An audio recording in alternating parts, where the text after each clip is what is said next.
All right, everybody. Welcome to the final video, at least in this series, this read-through series of Dungeons & Dragons Rules Cyclopedia. And in this one, we are going to talk about Rules Cyclopedia Variant Rules. I honestly have no clue what's in this chapter. I haven't read it, didn't look at it. I don't know if these are just kind of house rules or things that they couldn't squeeze in the book in another spot. I don't know what these are. But we're going to find out what variant rules are for Rules Cyclopedia right now. Boom, there's our book. 260. All right. This campaign, I thought it was said 260. Apparently I was wrong. There you go. Everybody in chat's like, no, you said 268, you dum-dum. Yeah. Shh. Don't correct me on my own stream. What's wrong with you? Okay, this is a chapter of optional rules. So, I mean, there's an argument out there about every rule's optional. Yeah, but there's a core construct to the rules and how they're put together to make the game flow. These are things that break the normal set of rules. That's yes, every rule is somewhat optional. Uh-oh. Back to chat here. Polyrobotics for $20 says, variant or varmint rules? Yes. Rascally varmints. I mean, what is a weasel, right? I mean, it's a giant weasel. What's a giant varmint? Rootinest, tootinest, boom, boom, boom, I'll get you, varmint. Yosemite Sam. You can now bring the giant weasel and his potion of strength into your Toon game. That's the second time today I've mentioned Toon. That is so weird. But they're variant rules. But we can call them varmint rules if you want. You paid for the luxury. Should we call them varmint rules for the rest of the day? People that watch the video later get so angry about that. Okay, that meme got old quickly. Hey, somebody paid for it. Why not? It's a live stream. See, we have fun on the live stream. Only when Heathen Dog's not here. Oh, did I say that? Kidding. But no, that's the whole point. These are live streams. So we're going to have fun with the people in chat, especially when they're throwing money at me like that. Polyrobotics today, you got like an Easter gift or something. Thank you very much, sir. By the way, yeah, happy Easter 2025 to everybody. Today's Easter Sunday, and whether you're Christian, you want to say he is risen, or you're just a normie out there and you want to have bunny pictures and, spring solstice or whatever, have a great day for everybody. To everybody. For whatever. Ability scores and saving throws. In the standard rules, the only ability score that can affect saving throws is wisdom. What? But my strength, why can't my strength fight off a freaking fireball? Fireball comes back, Chuck Norris that thing. It just doesn't happen. Only wisdom. The DM does, however, have the option to apply ability score bonuses and penalties to other saving throws. Ah, look at that. You can Chuck Norris it. Strength modifies saving throws versus paralysis and turn to stone. Oh, that's kind of cool. The stone, you can just picture the stones like crackling up you as your body is starting to change, and you're just like, no! And then the stone shatters. Take that! I like that. Intelligence with an asterisk. Uh-oh. Modifies saving throws versus mind attacks. Charm, confusion, control, fear, feeble mind, sleep. I don't know if I like that. Now, remember, these are optional rules. Doesn't matter if I like them or not. I would prefer that to be wisdom. Because I think of intelligence as intellect, and wisdom, at least in later, I don't know if this version did. It's been so long since we did that. That was back in January. But wisdom usually includes your willpower, your common sense, and things like that.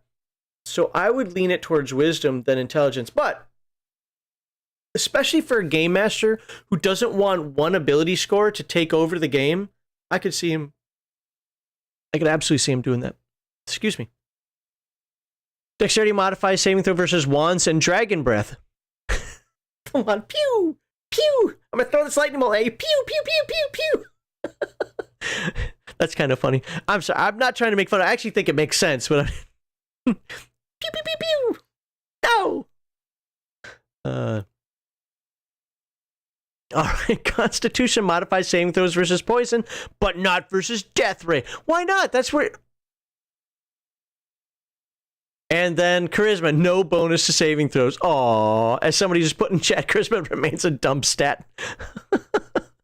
The combined modifier cannot exceed +3. So not only would you get your wisdom modifier, but maybe you get the strength one added on top of it, but the combined cannot exceed ±3. That's cool. Okay. Death in a campaign. Oh, God. Where are we going here? If you want your campaign to behave more like the fantasy stories you read or see in movies, you might get rid of spells and magical items that bring people back to life. This includes spells such as Raise Dead Fully, Reincarnation, and Clone. Okay, I'm guessing Raise Dead Fully is like the more modern Resurrection. This makes the campaign a lot more dangerous. When a character is dead, he's dead. Yeah. The player characters will be a bit choosier about the fights they pick and will run away from fights more often. High-level characters will be rare as bad luck and player lapses, I love that, will take a higher toll. Or you can do something in the middle and just make a spell like this so expensive to cast. One of the things I do in my games, again, I do 2nd edition AD&D, I get, is a soul for a soul. And it's always somebody the characters know. It's never another player character. But it could be the mentor, the patron that they're getting adventures from now. Or it could be, let's just say the king, for lack of a better term, or mayor, whatever, of a town or a kingdom that they're trying to ally with or they are allied with. It could be the knight commander that they're in cahoots with, and now the jerk takes over. It's always somebody they know. And yeah, so now you're going to resurrect, and you don't know which character I'm going to do it to. Which NPC I'm gonna murderify. But yeah, soul for a soul. Let's see, this option gives character death more impact. It should be a sad and momentous event when a character dies, not just a delay in the proceedings. At best, it sharpens the player's perceptions of how mortal their characters are. At worst, it leads to general player dissatisfaction. It is not recommended unless the players are mature enough to handle losing a favorite character. I mean, if you're not high enough for resurrection anyway, what the heck? I mean, I don't understand. To be fair, I didn't see costs in this, so maybe you could just go to a cleric. Hey, buddy, give me a full resurrection over here. All right, filling her up. Will you wipe my windows for me too? Of course. If you decide to get rid of resurrection spells, you can also adopt another rule to make it a little harder for characters to die. For instance, when a character is reduced to 0 hit points or below in combat, he's not yet dead. He's unconscious and mortally wounded. If left unattended, he will die. You must make a saving throw versus death ray every turn. Now remember, turn is 10 minutes, so it's not every round, it's every turn. Makes the first roll on round. He makes the first roll on the round he dropped to 0 hit points. He makes another every round. Wait a minute. He makes another every round he takes additional damage, and every 10 minutes in addition. Oh, okay. So if he takes damage, so if somebody's trying to coup de grace him or stab him some more, then he has to roll again. Else it's every 10 minutes. Got it. He keeps making his rolls until reached by a healing cleric, someone with a healing general skill, or somebody with a healing potion. To him. Okay. He can be saved. That's interesting that a healing general skill. Yeah, I mean, I guess it makes sense. I don't know. Sometimes I think maybe you have more mortification upon you that a skill isn't going to help, but I can see it. If the healers can heal him up to 1 hit point or more, or the healing skill roll is made... Oh, here we go. Never mind. The healing skill roll is made at a penalty of -5. Wow. Then the character is alive. He's critically wounded, but he'll survive. Okay, you know, I take back what I said. With a -5 penalty, yeah, go for it. Demi-human and mystic experience levels. Demi-humans and mystics are currently limited as to how high they can rise in experience levels. This is because they start off with many more abilities than normal human characters. It's a rule that keeps them in balance. However, in your campaign, you might prefer to allow these classes to rise to 36th level, just like the normal human classes. Using this rule will require you to reevaluate your campaign balance. If you want to do this, here are some guidelines. Make them incredibly rare. If you want to do that, make them, don't just say, I want to play a dwarf. No. Make them incredibly rare if you're going to do that. Or, okay, you can play a dwarf, but there aren't going to be any other dwarf kind that you can talk to. You know, most people are going to think that you're an anomaly, that you're from the history books or something, or sorry, not even history, you're from fables. You know, you can do something like that. But let's see what it says here. Let's go with what the book says, not what I say right now. Attack probability. Okay, so this is for the dwarf.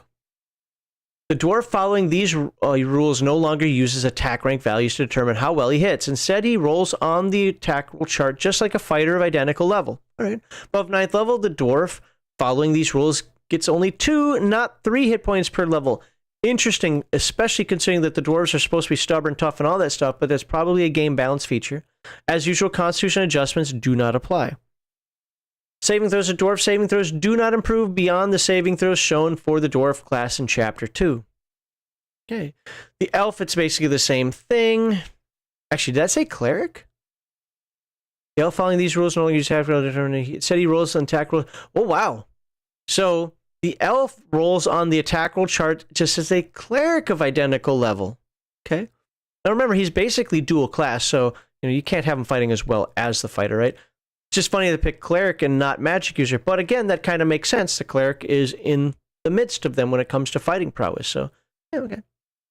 The elf following these rules has the same spells level chart as a magic user class. Above 9th level gets 1 hit point per level, and saving throws do not improve beyond what you've seen. Okay. Halfling. Halfling no longer use attack rank. Got that. Instead, he rolls on the attack roll chart just like a cleric. So halfling and elf are clerics. Dwarf is fighter. Halfling's wilderness abilities to hide himself do not improve with experience. All right, got a basic percentage. That's what you got. And at 9th level, gets 1 more 1d6 roll for hit points. His last. Above 9th level, halfling following gets above 9th level. The halfling gets 1 hit point per level, and constitution adjustments do not count. I think that word following there is out of place. And the halfling saving throws do not improve beyond. Okay, mystic. The mystic following these rules. Okay, the mystic following these rules, he rolls on. I think the editor missed a page.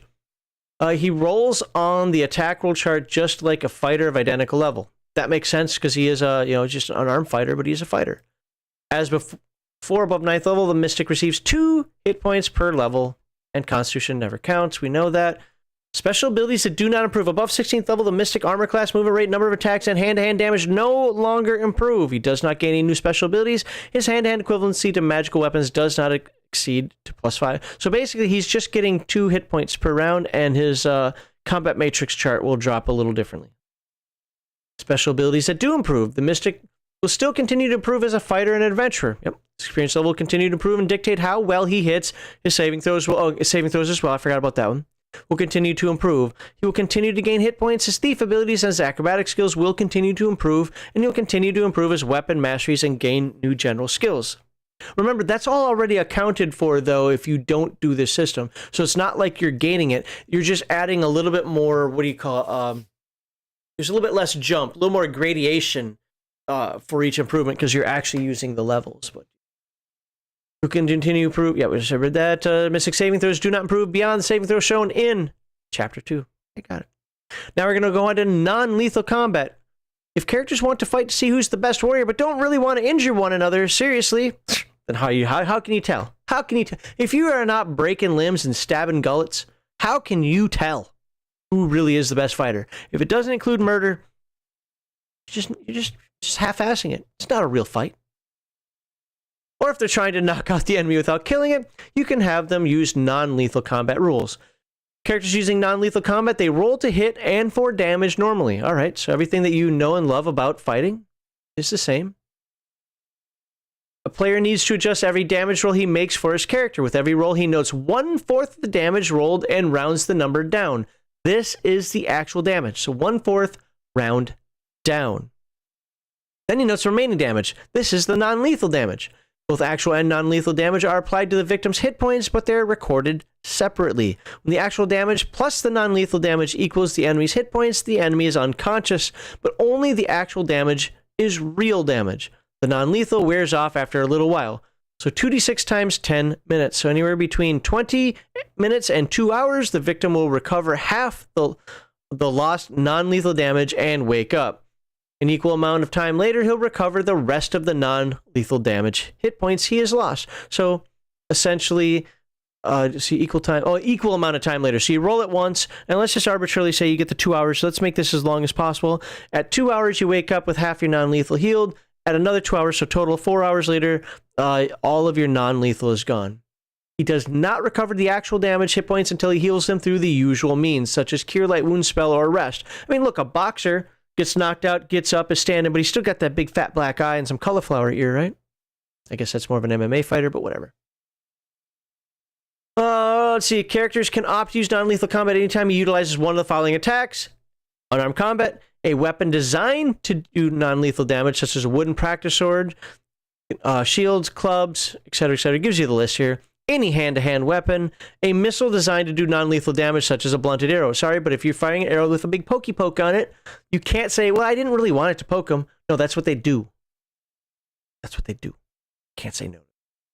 If the character is using unarmed combat or a weapon specifically designed for non-lethal combat or damage, he fights with no penalty. If he's trying to use a normal weapon to do non-lethal damage, he suffers a -3 penalty to his attack roll. You're just not used to fighting that way with it. Non-lethal damage makes it easier to conduct duels, capture enemies, and stop people without killing them. And we got one more page here. Oh, wait. No, that's it. Now we're at the known world, and we are not covering the known world. The known world is Mystara. We'll talk about it a little bit. And if you've got the Gazetteers, what's a Gazetteer? You can go to Drive Thru RPG, you can get the Gazetteer. I have one. I only have one. The Republic of Darokeen. Is that in here? This is Grand Duchy of Karamikos. I think that actually is one of the Gazetteers too. I think all of these are Gazetteers. And there's map. Oh, they don't have the Republic of Darokeen in here? Okay, whatever.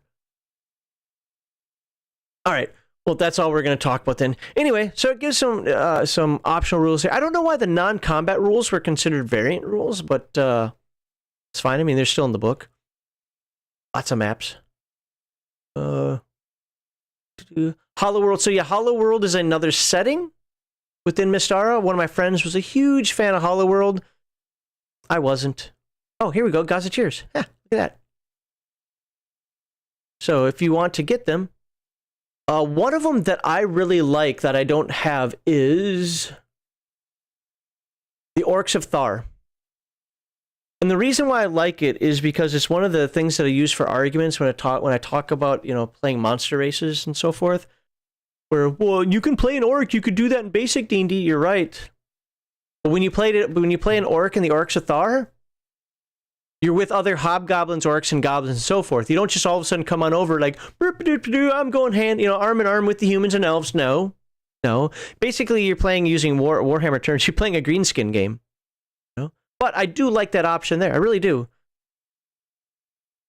There you go. A Republic of Darokeen. That's the only Gazetteer I have. I wish I had them all, but I don't. So, boom.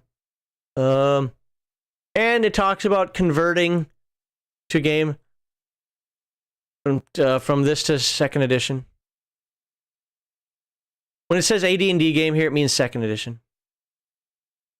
Because that second edition actually published before this book did. And it tells you how to convert them. So, Rifts players, here's your Rifts, your D&D conversion book. You can do with monsters. DM character card. And then the character sheet. Very plain, but you know what? You don't need a lot in old school D&D. And then we get to the end of the book. An index. Leading people are like, what's that? Yeah, that's called an index. Look at that. I don't know why we mess around like that so much. Okay, let's stop sharing that. I said stop sharing that. All right. So, well, anyway, that is the last episode of Rules Cyclopedia, at least of this series. Might come back and do a character creation video at some point. Might even do a 10-minute introduction video at some point. Those are a couple different things I've done on the side. There's really nothing directly for us to cover in here because we read through at least 90% of the book. The things that we skipped were things that didn't need to be covered. If it's up to Heathen Dog, we'd have skipped probably 25% more. So, I'd like to know your thoughts on this series. Obviously, if you want to give me your thoughts on the variant rules, and what house rules you put in the game, I think everybody's got their own. But what are your thoughts on the series? What are your thoughts about the presentation of it? The next one, by the way, we're going to be doing something I don't like, but for the next series, it's going to be AD&D 2nd Edition, but Heathen Dog is going to cover it.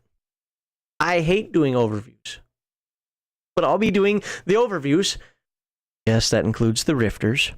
So I will be doing some overviews. The reason I don't like it is because I have so many things to do on the side, and overviews take more time than the read-throughs. Even if I prepare more for the read-throughs, overviews, I literally have to say, this is what I'm covering, this is what I'm not covering, this is what's important. If somebody asks about this, I have to know about it, yada, yada, yada. And Heathen Dog does an amazing job. That honestly, he does better overviews than me anyway.